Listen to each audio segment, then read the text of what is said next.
नमस्कार। कार्यक्रम खास मुलाकात में आप सभी का स्वागत, अभिनंदन। मैं हूं आपके साथ विश्वबंधु पांडे।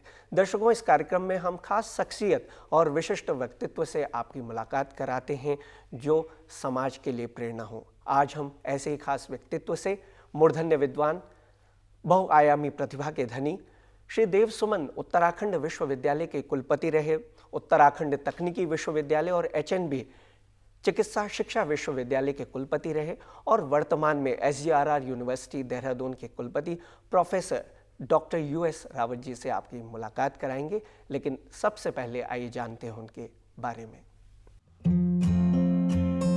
सुरम्य पर्वतीय प्रदेश उत्तराखंड के चमोली जनपद के सुदूरवर्ती कोशा गांव में जन्मे प्रोफेसर डॉक्टर US रावत अपनी तीक्ष्ण प्रतिभा और अथक प्रयत्नों के परिणाम स्वरूप शिक्षा के उच्चतम पद कुलपति पद पर प्रतिष्ठित हुए हैं।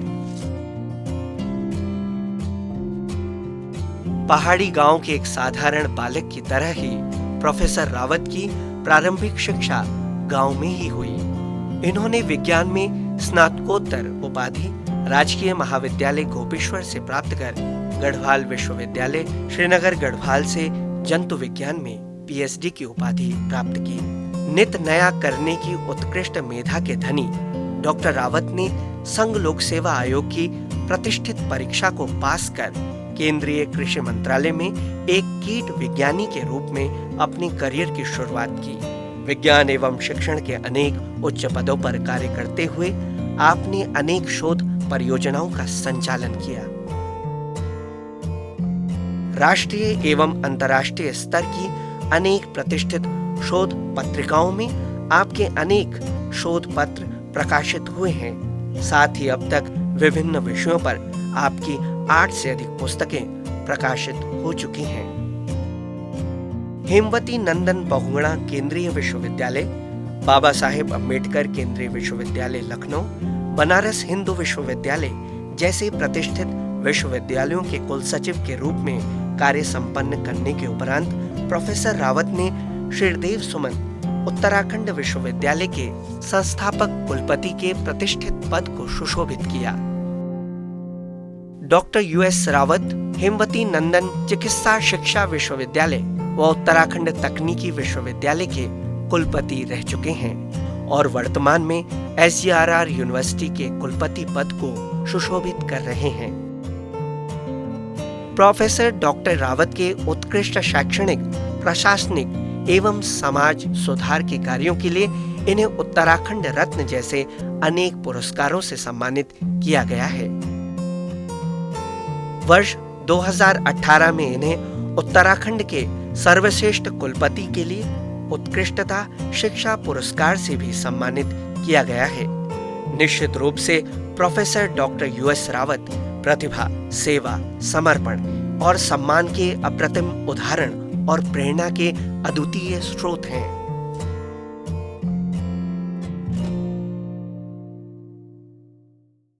सर, आपका हार्दिक स्वागत, अभिनंदन दूरदर्शन उत्तराखंड के स्टूडियो में। सर, जैसे कि समाज में अपनी विशिष्ट पहचान बनाने वाले जो शख्सियत होते हैं उनके बारे में हर किसी की इच्छा रहती है, उत्सुकता रहती है। हर किसी को ये रहता है कि हम उनके बारे में, उनकी शिक्षा, दीक्षा और पारिवारिक पृष्ठभूमि के बारे में जानें। तो आप अपने बचपन और पारिवारिक पृष्ठभूमि के बारे में बताएं। धन्यवाद। सर्वप्रथम मैं प्रसार भारती के सभी दर्शकों को और सुनने वालों को मैं US रावत कुलपति श्री गुरु रामराव विश्वविद्यालय आपका अभिनंदन करता हूँ, स्वागत करता हूँ। जैसे आपने बोला मेरे पृष्ठभूमि के बारे में, बचपन के कुछ लम्हे हैं उनके बारे में और अपनी जीवन यात्रा के बारे में कुछ कहूँ तो आपको मैं बताना चाहता हूँ, दर्शकों को भी। मैं जनपद चमोली उत्तराखंड के जो सीमांत जनपद है वहाँ का बाशिंदा हूँ और मेरी जो प्रारंभिक शिक्षा हुई है वो मेरे गांव में ही हुई है, जो कि कक्षा 5 तक की पढ़ाई है। उसके बाद मैंने इंटरमीडिएट और high school government inter college Nandprayag और गवर्नमेंट इंटर कॉलेज जोशीमठ से किया है।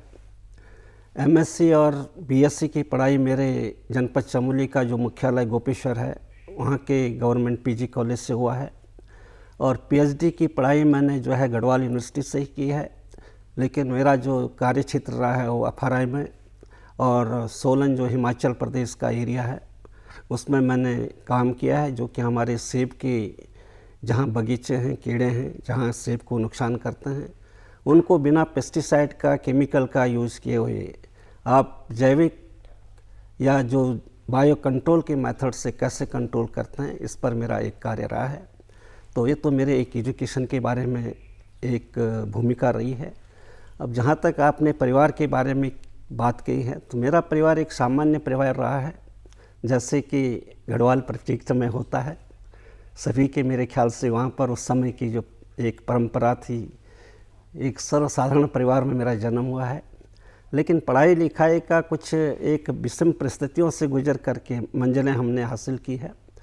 और विषम परिस्थितियों की जब मैं बात कर रहा हूँ, तो उस समय की जो अगर आप परिकल्पना करें, उस समय जब बिजली नहीं थी, सड़क नहीं थी, यातायात के साधन नहीं थे, इंटरनेट की फैसिलिटी नहीं थी, फ़ोटोकॉपियर वगैरह नहीं था, जो आज के परिप्रेक्ष्य में छात्रों को उपलब्ध हैं।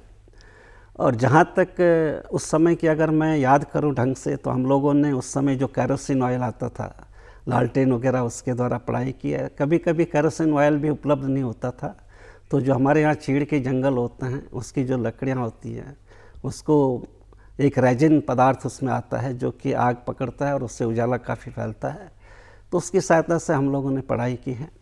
जहाँ तक शिक्षा का एक प्रश्न है, तो बहुत ही विषम परिस्थितियों में क्या है, उस समय के परिप्रेक्ष्य में अगर आप देखें, स्कूल है तो टीचर नहीं है, कोई सब्जेक्ट जो आपको लिया है तो उस सब्जेक्ट के टीचर नहीं है, फिर दूसरे कॉलेज से कोई टीचर पढ़ाने आता था। और उस समय फ़ोटोकॉपियर वगैरह की व्यवस्था भी नहीं थी, ना इंटरनेट का ज़माना था, लेकिन सब आपको एक कठिन परिश्रम करना था। लाइब्रेरी से भी उस समय की लाइब्रेरी इतनी सुसज्जित नहीं थी जैसे आज की है। आजकल तो आपके पास कई जर्नल्स आते हैं, टेक्स्ट बुक आते हैं, रेफरेंस बुक आते हैं, लेकिन उस समय जो किताबें रहती थी, 2-4 किताबें, उसको लेने में बड़ी प्रॉब्लम होती थी, क्योंकि पुस्तकों की संख्या कम होती थी, एक डेफिनेट समय के लिए मिलता था, तो आपको नोटिंग वगैरह बनाना पड़ता था। अपने पूरा एक बार अपने नोटिंग बना लो खासकर चैप्टर के, और उसके बाद उसी को पढ़ के जो है अपनी पढ़ाई आगे करें। तो जो पढ़ाई लिखाई का ये क्षेत्र है, उसमें काफ़ी परिस्थितियों को हमने विषम परिस्थितियों का सामना किया है, लेकिन खुशी है कि आप इस मकाम पर पहुँचे हैं। जी सर, जैसा कि आपने बताया आप सुदूर पर्वतीय क्षेत्र से आते हैं और वहाँ पर जीवन जीने और शिक्षा दीक्षा की इतनी कोई खास सुविधा उस समय के टाइम पे उपलब्ध नहीं थी, लेकिन आप फिर भी आगे बढ़े, आपने उच्च शिक्षा को प्राप्त किया। तो उच्च शिक्षा में आप जब आगे बढ़े तो किस तरह से, कहाँ पर आपने उच्च शिक्षा को हासिल किया, और जो चुनौतियाँ जिनका आपने अभी जिक्र भी किया है, ये भी हम जानना चाहेंगे। देखिए, मेरा जो एक ध्येय था वो ये था कि राज्य सरकार में या भारत सरकार में किसी प्रशासनिक पोस्ट पर मैं जाऊं, और उसके लिए हमने तैयारी भी की थी। एमएससी करने के बाद मैं इलाहाबाद चले गया तैयारी के लिए, और मैंने उस समय जो प्रिलिमिनरी एग्जामिनेशन होता है आईएएस वगैरह का, उसको 2 बार मैंने प्रिलिमिनरी निकाला था, 1 बार मीन निकाला था, लेकिन अनफॉर्चुनेटली जो है उसमें सफलता नहीं मिली। लेकिन हिम्मत नहीं हारना चाहिए। उसके बाद पब्लिक सर्विस कमीशन, संघ लोक सेवा आयोग जो न्यू दिल्ली का है, कीट वैज्ञानिक की पोस्ट निकली थी साइंटिस्ट की, उसको मैंने अपीयर किया है और उसमें मेरा सिलेक्शन हो गया। तो सबसे पहले पोस्टिंग मेरी फरीदाबाद में हुई है, उसको central biological control research station, ministry of agriculture, directorate of plant protection. और उसके बाद मेरा ठीक 5 साल बाद उसमें प्रमोशन हुआ असिस्टेंट डायरेक्टर एंटोमोलॉजी कीट वैज्ञानिक, और पोस्टिंग मेरी सोलन में हुई है, हिमाचल प्रदेश में, central integrated pest management centre. उसके बाद मेरे भाग्य ने कुछ करवटें इस तरह से बदला है जी कि मुझे बीएचयू से एक ऑफ़र आ गया, joint registrar research development and finance. तो हमारे कोई परिचित थे, बीएचयू एक सपना होता सबका कि बनारस हिंदू यूनिवर्सिटी, जो उसको कि यूनिवर्सिटी ऑफ द यूनिवर्सिटी कहा जाता है जी, उसमें सेवा करने का एक अवसर मिला है। तो मैंने डेपुटेशन पहले लिया था 3 साल का, और मुझे बहुत अच्छा लगा वहाँ का, तो मैं बात को परमानेंटली वहाँ ऑब्जर्व हो गया। उसके बाद मुझे जो है भारत सरकार ने मेरे कार्यकलापों की उससे, या मेरी जो निष्ठा है या ट्रांसपेरेंसी जो हमने रखी है, सेंट्रल यूनिवर्सिटी जो Ambedkar central university, Baba Saheb Bhimrao Ambedkar central university Lucknow, उसका कुलपति बनाया। पूरे 5 साल का टेन्योर मैंने कंप्लीट किया। उसके बाद जब गढ़वाल यूनिवर्सिटी का स्टेटस चेंज हुआ from state university to central university, तो एमएचआरडी मिनिस्ट्री विजिटर जो हमारे राष्ट्रपति होते हैं, उन्होंने मेरा अपॉइंटमेंट 3 साल के लिए गढ़वाल यूनिवर्सिटी में किया है। और गढ़वाल यूनिवर्सिटी की भी विषम परिस्थितियाँ थी उस समय, क्योंकि अलग चैलेंजेज आपके पास होते हैं। जब कन्वर्जन ऑफ यूनिवर्सिटी जो होता है centre to state to centre, तो आपको पता है पूरे रूल रेगुलेशन चेंज होते हैं, ऑर्डिनेंसेस चेंज होते हैं, काफ़ी चुनौतियाँ थी। सेंट्रल यूनिवर्सिटी और स्टेट यूनिवर्सिटी का जो एक एटमॉस्फेयर होता है क्वाइट डिफर होता है, लेकिन हमने उस चैलेंज को स्वीकार किया है, सफलतापूर्वक 3 साल का कार्यकाल पूरा किया है। उसके बाद उत्तराखंड गवर्नमेंट ने जो श्रीदेव सुमन विश्वविद्यालय की स्थापना की थी, जो टिहरी में है, बादशाही थॉल टिहरी में, तो मेरा सौभाग्य रहा है, मैं उत्तराखंड सरकार का भी बहुत ऋणी हूँ और अपने जो हमारे गवर्नर महोदय उस समय के थे उनका भी बहुत आभारी हूँ कि उन्होंने मुझे इस लायक समझा कि मुझे वहाँ का फाउंडर वीसी जो है नियुक्त किया है। और मेरा वहाँ का कार्यकाल 2 टर्म का पूरा रहा है। 3 साल का एक टर्म होता है, सेकेंड टर्म फिर 3 साल का मिला और 1 साल का फिर मुझे एक्सटेंशन वहाँ मिला। तो उस यूनिवर्सिटी को एक एस्टेब्लिश करने में जो योगदान रहा है, मैंने तन मन धन से आप जितना एफर्ट्स कर सकते हैं उसको एस्टेब्लिश किया है। और आज वो यूनिवर्सिटी उत्तराखंड का एक सबसे बड़ा यूनिवर्सिटी के रूप में छात्रों की संख्या के हिसाब से, कॉलेजों की संख्या के हिसाब से जाना जाता है। इसी अंतराल में मुझे सौभाग्य प्राप्त हुआ है उत्तराखंड टेक्निकल विश्वविद्यालय के कुलपति का कार्यभार ग्रहण करने का, और हेमंती नंदन भागवत चिकित्सा विश्वविद्यालय जो देहरादून में स्थित है उसमें भी कुलपति के कार्यभार के रूप में काम करने का मौका मिला है। और जो भी अपेक्षाएं गवर्नमेंट की थी या शासन की थी उनको पूरा करने में मेरा एक अथक प्रयास रहा है कि उसको पूरा करो, और मुझे सफलता भी मिली है। और उसी का परिणाम स्वरूप है कि आज मैं जो है श्री गुरु रामराय विश्वविद्यालय जैसे जो कि एक प्रतिष्ठित विश्वविद्यालय है उसमें काम करने का मौका मिला है। जी सर, आप विभिन्न पदों पर रहे, राज्य सरकार, केंद्र सरकार में आप बहुत सारे उच्च पदों पर रहे और कुलपति के इतने पदासीन आप कुलपति के पद पर हुए। आपने देखा होगा कि हर किसी व्यक्ति के जीवन निर्माण में किसी न किसी विशिष्ट व्यक्ति का योगदान होता है, एक छाप रहती है। तो आपके जीवन में किन लोगों का योगदान रहा, क्या प्रेरणा स्रोत, कौन कौन लोग आपके रहे हैं? देखिए, इसमें सबसे पहला रोल जो है जो मुझे मिला है वो मेरे दादाजी का है। जी, दादाजी का एक प्रेम कहे या अपने उसके नाते के प्रति एक जो संबंध होता है, और उन्होंने मेरी बहुत जो भी अपेक्षाएं थी या जो मेरी एक नेसेसिटी थी उस समय की, उसको पूरा करने में बहुत भूमिका निभाई है। जी। उसके बाद मेरे माता पिता तो हमेशा हैं, वो तो परिवार के सबसे पहले शिक्षक होते हैं, बहुत सपोर्ट किया है। मेरे परिवार में जितने भी हमारे सदस्य थे उसमें जॉइंट फैमिली होती थी गढ़वाल में। जी। अब तो आइसोलेशन फैमिली का जो कंसेप्ट है वो अब आ रहा है।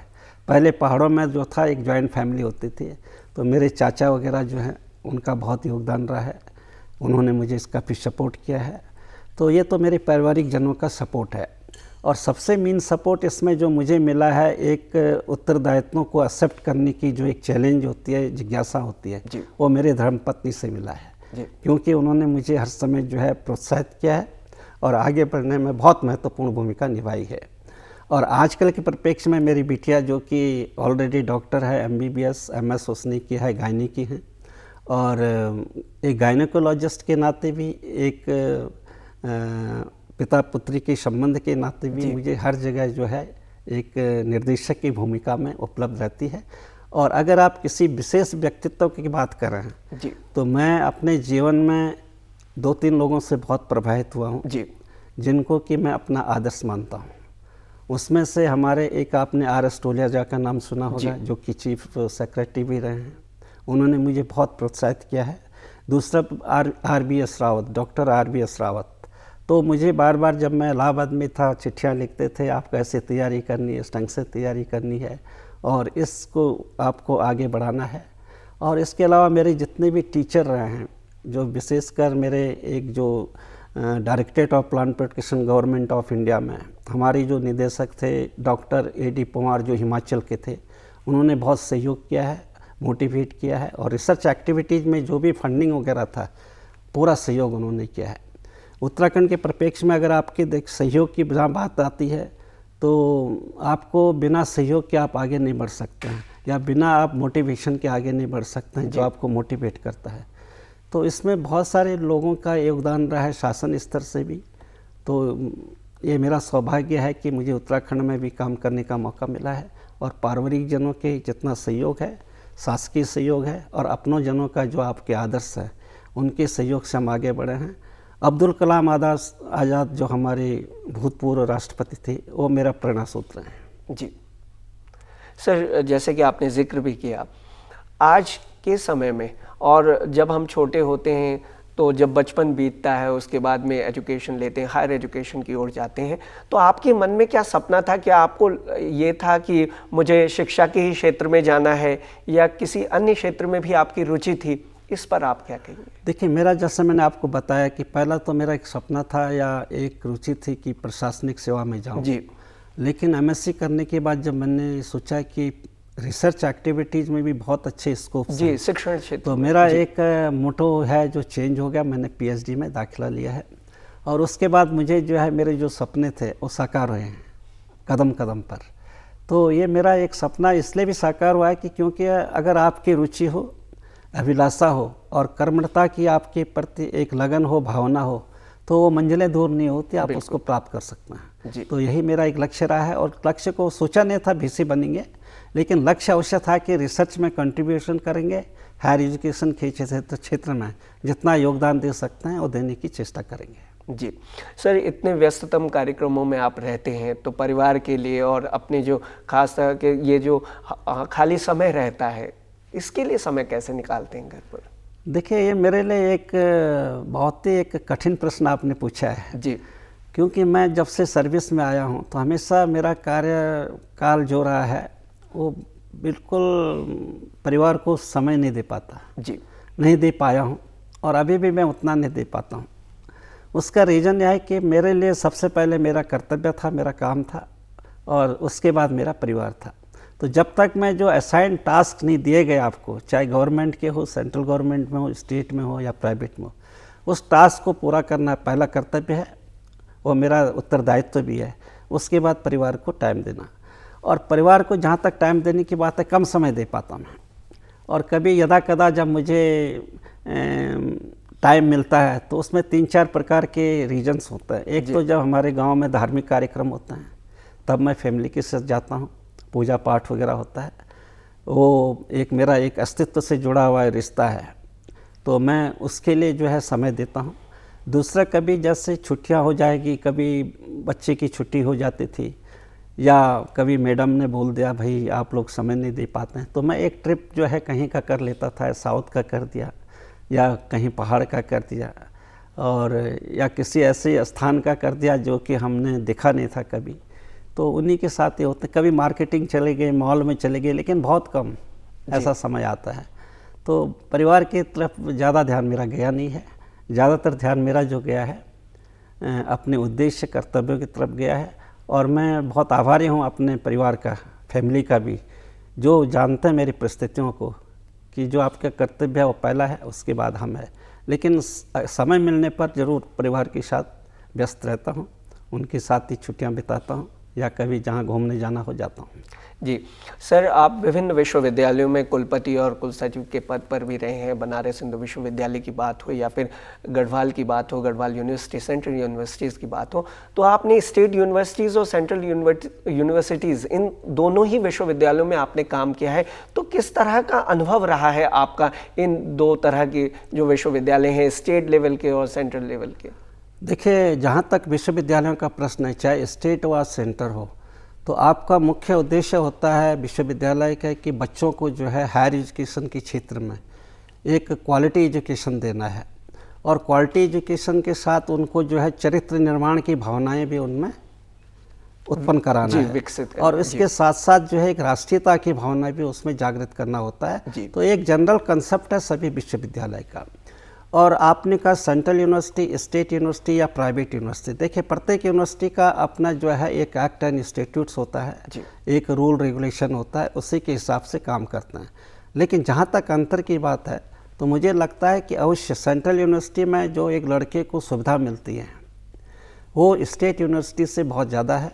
वहाँ आपको अच्छे लेबोरेटरी मिलेंगी, अच्छे टीचर्स मिलेंगे। ये नहीं कह रहा कि स्टेट में टीचर अच्छे नहीं होते, लेकिन बनस्पत, क्योंकि सेंट्रल यूनिवर्सिटी में आपको सभी जगह के टीचर मिलेंगे, प्रत्येक कॉर्नर के टीचर मिलेंगे, इसीलिए उसका नाम केंद्रीय विश्वविद्यालय है। स्टेट में आपको ज़्यादातर स्टेट के लोग मिलेंगे या स्टेट के जो हमारे टीचर हैं वही मिलेंगे, और प्राइवेट में भी आपको ज़्यादातर स्टेट के मिलेंगे। यदा कदा 2-4 लोग बाहर के भी होंगे जो कि जिनका अपना आकर्षण या शिक्षा के प्रति होता है, रिसर्च के प्रति होता है। तो केवल अंतर की बात है कि सेंट्रल यूनिवर्सिटी में तो बहुत अच्छा जो है सेंट्रल फैसिलिटीज होती है, अच्छी लाइब्रेरी होंगे, अच्छे क्लासरूम होंगे, अच्छे इक्विपमेंट्स होंगे, पढ़ाई का वातावरण अच्छा होगा, और रिसर्च इनोवेशन की ज़्यादा फैसिलिटीज होगी, खेल कूद की ज़्यादा फैसिलिटीज होगी, और जो एक्स्ट्रा करिकुलम एक्टिविटीज़ है वो ज़्यादा मिलेगा। टीचरों की बहुत सहूलियत है सेंट्रल यूनिवर्सिटी में। जो सेंट्रल यूनिवर्सिटी में जितने भी बेनिफिट सेंट्रल गवर्नमेंट के होते हैं वो सेंट्रल यूनिवर्सिटी में मिलेंगे। आपको एलटीसी मिलेगा, आपको लीव मिलेगा, आपको मेडिकल फैसिलिटीज़ मिलेगी, आपको सबेटिकल लीव मिलेगा, या हायर स्टडीज़ के लिए जो लीव चाहिए वो आपको मिलेगा। तो सब फैसिलिटीज़ वहाँ पर है at par with government employees.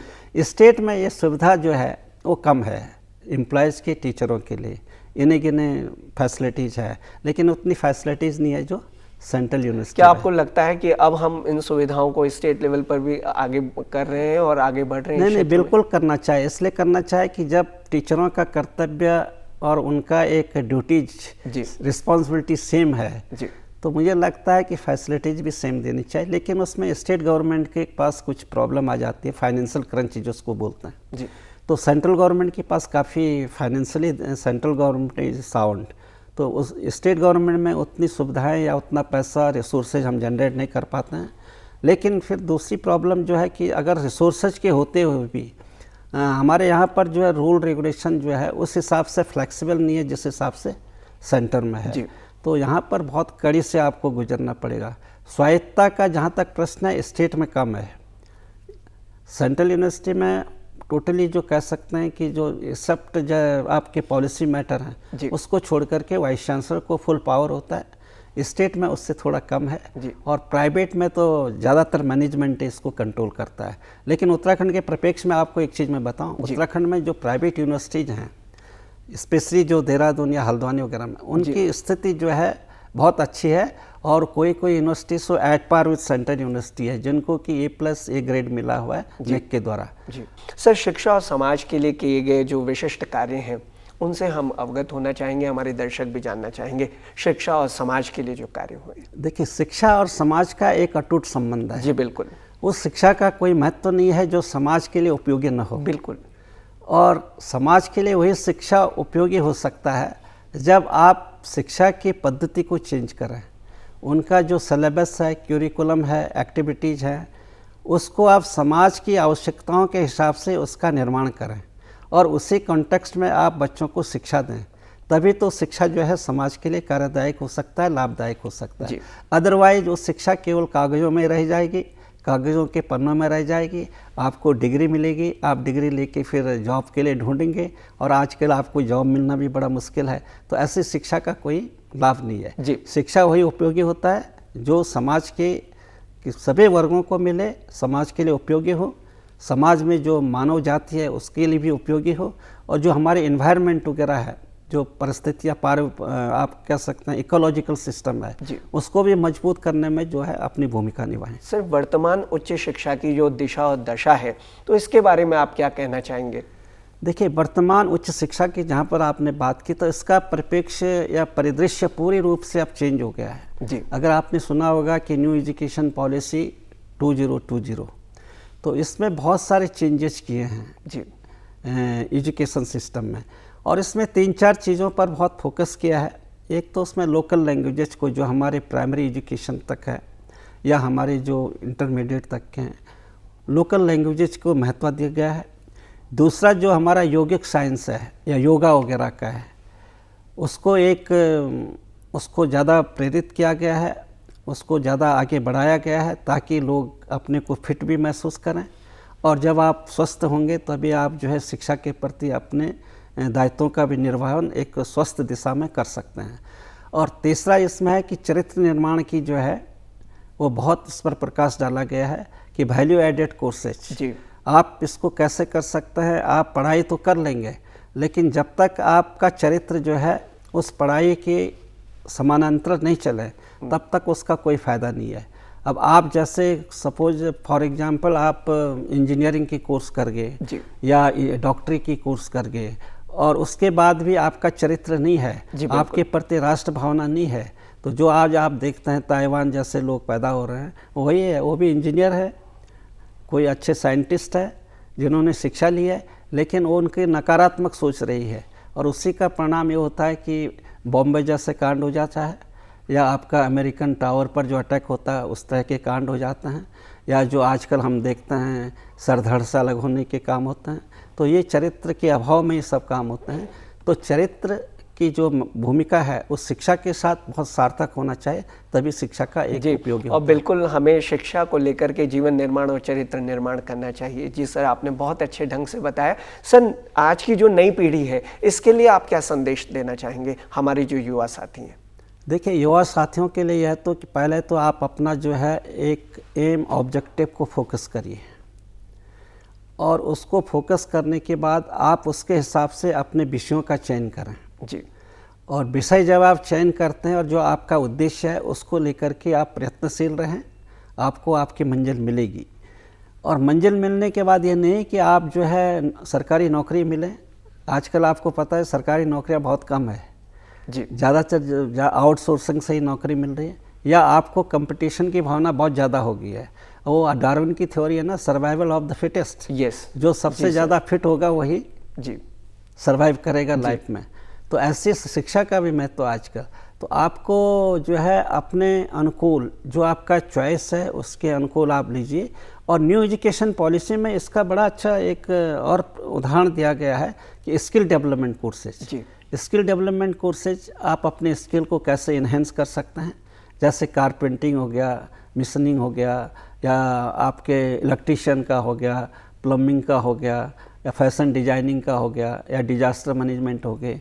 इस प्रकार के आप कोर्सेज कर लीजिए और करने के बाद अगर आपको नौकरी नहीं मिलती है तो अपनी जो आपकी जीवन यापिका है उसको आप आगे बढ़ा सकते हैं। जैसे आपके यहाँ फोटोग्राफर्स हैं या जो टेक्नीशियन लगे हैं, तो ये टेक्निकल आदमी है ना, इन्होंने एक टेक्निकल शिक्षा ली है। अब इनको बाय द वे नौकरी नहीं मिलेगी, अपना नौकरी व्यवसाय कर सकते हैं, मार्केट में जाके फोटोग्राफी का एक अपना खोल सकते हैं स्टूडियो, तो अपनी जीवन याचिका कर सकते हैं, टूरिस्ट के क्षेत्र में जा सकते हैं जी। तो बहुत सारे स्कोप हैं जो कि जॉब ओरिएंटेड कोर्स के रूप में जाने जाते हैं। और वही मैंने कहा कि वैल्यू एडेड कोर्सेज का भी बड़ा महत्व है जी। तो ये सब न्यू शिक्षा नीति में। और न्यू शिक्षा नीति में एक चीज़ और गवर्नमेंट ने दिया है कि जैसे पहले हम डिग्री 3 साल का करते थे, अभी भी है, 4 साल का भी है, 3 साल का भी है, लेकिन अगर आपने 1 साल बाद अगर आपने डिग्री कोर्स कर दिया, छोड़ दिया किसी कारणवश, सपोज मैंने बीएससी में एडमिशन ले लिया, 1 साल बाद मैं पारिवारिक स्थितियों के कारण नहीं आगे बढ़ सकता हूँ या मेरे फाइनेंशियल तंगी है, सपोर्ट नहीं हो पा रहा है, मैं छोड़ दूंगा, तो आपको एक सर्टिफिकेट कोर्स मिल जाएगा। 2 साल बाद अगर आप करते हैं और उसके बाद छोड़ जाते हैं तो आपको डिप्लोमा कोर्स मिल जाएगा और 3 इयर्स में आपको डिग्री कोर्स मिल जाएगा। तो ये परिवर्तन आया है हायर एजुकेशन में। दूसरा, हायर एजुकेशन में एक परिवर्तन और आया है कि सपोज आप यहाँ एडमिशन लेते हैं किसी यूनिवर्सिटी में, बीएससी में फर्स्ट ईयर में, और आपके पेरेंट्स का ट्रांसफ़र हो जाता है दिल्ली, बॉम्बे, कलकत्ता, कहीं भी इंडिया के कोने में, तो आपने जितने क्रेडिट कोर्स यहाँ जमा किए हैं वो एबीसी मतलब एकेडमिक बैंक जो एक हमारा डिजिट है उसमें वो ऑटोमेटिकली चले जाएगा। तो एकेडमिक बैंक क्रेडिट कोर्स उसको बोलते हैं। तो वो दूसरे कॉलेज में जब जाएंगे वो जितनी पढ़ाई आपने यहाँ की उतना वहाँ आपको ट्रांसफ़र हो जाएगा, तो आपकी पढ़ाई रेगुलर रहेगी। तो ये बहुत सारे फ़ायदे हैं। सर, आप यहाँ पर आए, आपने अपना बहुमूल्य समय हमें दिया, इसके लिए आपका बहुत बहुत धन्यवाद। धन्यवाद, मैं आपका बहुत आभारी हूँ, आपने मुझे एक समय दिया है जी। तो दर्शकों, ये था आज का हमारा कार्यक्रम जिसमें आज हमने खास शख्सियत professor doctor US Rawat ji से आपकी मुलाकात कराई। हमें आशा है कि आपको हमारे ये कार्यक्रम ज़रूर पसंद आया होगा। इसी के साथ मुझे दीजिए इजाज़त। नमस्कार।